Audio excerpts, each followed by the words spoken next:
La nostalgia es un término recurrente en los últimos años, un concepto que por momentos tiene más sentimiento que significado, un pasado deseado que no atenta al presente aceptado. Por lo tanto, hay veces que no se puede explicar, simplemente se siente. Si hay un disco en este siglo XXI que logre sonar a esa nostalgia abstracta, es Oracular Spectacular. No necesita ser un recuerdo ni hablar directamente de ella, pero de alguna manera logró identificar a una generación y quedar en la historia. Y en este video intentaré repasar cómo sucedió eso. Por eso mismo, a continuación relataré la historia del disco debut de MGMT.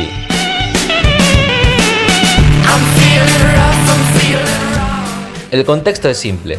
Andrew Van Weingarten y Ben Goldwasser se conocieron en 2002 en la Universidad de Wesleyan, en Connecticut.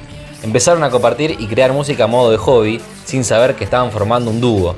Para 2005 habían sacado 2 demos. El primero bajo el nombre de Management, aunque luego lo cambiarían a su abreviación MGMT, porque otra banda ya lo utilizaba. En algún momento declararon que las siglas significaban otras cosas, pero para mí es chamullo, está mintiendo. Los trabajos le permitieron firmar un contrato con Columbia Records en 2006, un año después de graduarse juntos. Y listo, no necesitan saber mucho más. Hay videos y artículos que explican más detalladamente su origen, pero acá nos vamos a concentrar en su obra que los lanzó al estrellato, y que al día de hoy sigue siendo la más popular de su discografía. El objetivo será responder ciertas preguntas, como por ejemplo, ¿por qué tuvo tanto éxito Oracular Spectacular? ¿Realmente fueron pioneros en lo que hacían? ¿Es un álbum sólido? A mí no me gusta encasillar nada, pero para marcar un punto de partida, si hay que elegir un género para describir a Oracular Spectacular, es la inditrónica, que como su nombre bien lo indica, es una mezcla entre la música indie y la electrónica. Un término que se popularizó en la segunda mitad de la década de los 2000, a partir de varios trabajos, pero en particular en este de MGMT como bandera. Por lo tanto, se suele creer que el dúo fue pionero del género, aunque realmente no es así. Este tipo de combinación existe desde los 90s. El sonido nostálgico y, por momentos, melancólico del indie, con sus destellos marcados de guitarra, bajo y percusión, empezaron a incluirse con material eléctrico, con sintetizadores marcados y ambientes sonoros sintéticos. Bandas como Stereolab fueron las verdaderas pioneras del género, solo que en ese momento no tenían nombre. Es lo mismo que sucedió con el protopunk. En realidad es punk, pero solo que a principios de los 70s no existía ese mote. Lo que hizo MGMT inconscientemente fue solidificar el género, definirlo y popularizarlo. Sin embargo, no es solo eso. Hay muchos discos de inditrónica en la época, pero este se diferencia por sus hits, que ya repasaremos, pero también por su notoria, y en algunos casos obvia, influencia del pop psicodélico de los 60s. No sería la última vez que pase esto en su discografía. La fuerte presencia de los sintetizadores es por momentos lo más icónico del disco y lo que resalta en sus hits. Un claro ejemplo de esto es la canción que abre el álbum, Time to Pretend.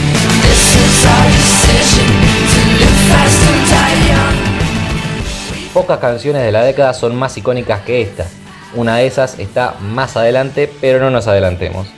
Los sintetizadores simulan un bajo saturado que te hunde la fuerza para que te cueste levantarte. Pero la canción no es triste, al menos no musicalmente. Parece acompañar lo que insinúa el protagonista en la letra. Una vida típica de rockstar. Sabe que está mal y es insostenible.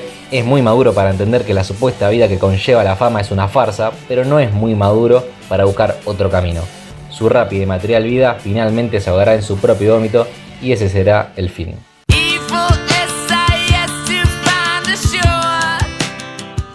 Weekend Wars continúa el arranque furioso del disco, mi canción favorita de este proyecto. Una canción poderosa que sabe cuándo explotar y cuándo hacer pensar al oyente. En esta letra descubrimos al MGMT más metafórico, algo que sería muy común a lo largo de su discografía.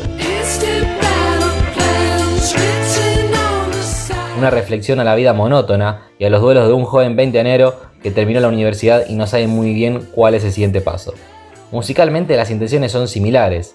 En este caso, no convierte a los sintetizadores como el eje principal de la canción, sino que es el arma que utiliza el dúo para elevarla. El toque psicodélico está prácticamente en todos los temas y este no es una excepción.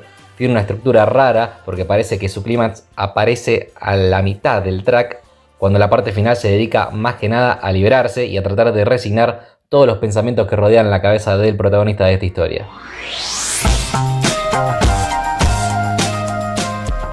Electric Feel es otro de los hits de Oracular Spectacular. ¿Qué decir de su bajo? Una de las mejores líneas de este siglo, al menos de las más icónicas. El ritmo te pone alerta y encuadra perfectamente los momentos de tensión que tiene el tema. La psicodelia aparece de la mano de los sintetizadores para fraternizar un viaje humano, porque este tema busca conectar con otra persona, no solo con su letra, sino también con el sentimiento que te provoca al escuchar el sonido juvenil de todo el disco en sí.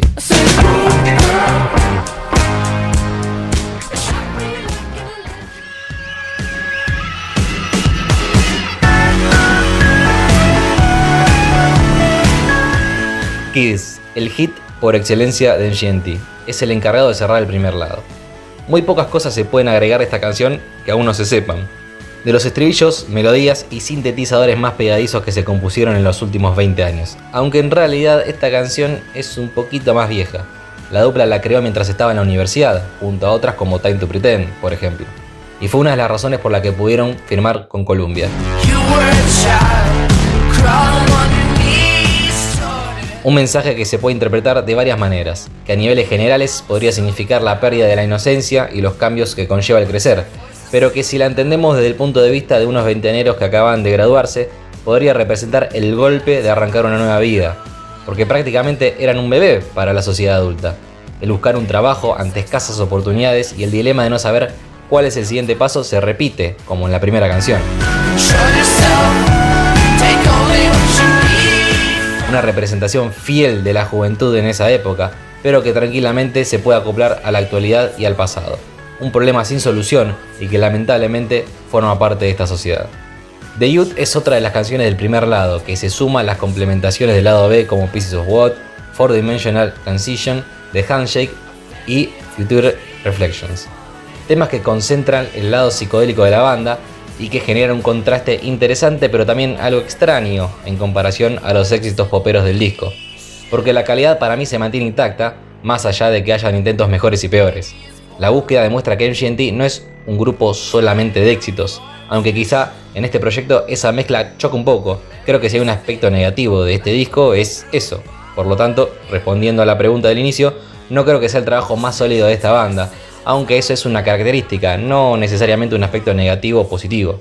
Sin embargo, quería destacar a la que para mí es la mejor canción del lado B, que es Of Moons, Birds and Monsters.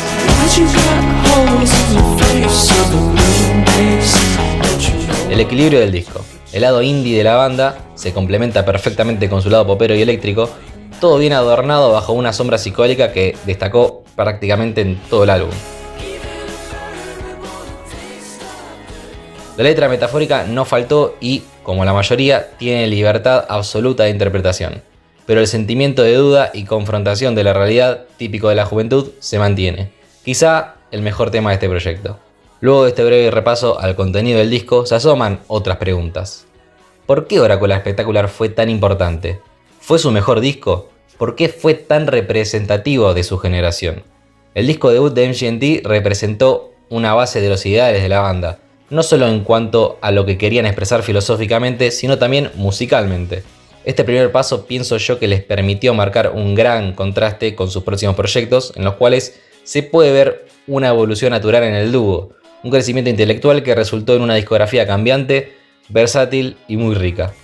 Quizás esto responda a la pregunta de que no es su mejor disco, pero sin duda fue el punto más alto que podían haber alcanzado en el contexto en el que estaban. Por eso Oracular Spectacular es tan importante, tan grande y tan representativo para una generación que encontró libertad en su sonido y una voz que hable por ellos. No por decir lo que nadie se animaba, porque no fue así, sino que abrazó a la juventud de turno simplemente por entender, acompañar y simplificar la duda y el miedo generacional de la primera década del siglo XXI.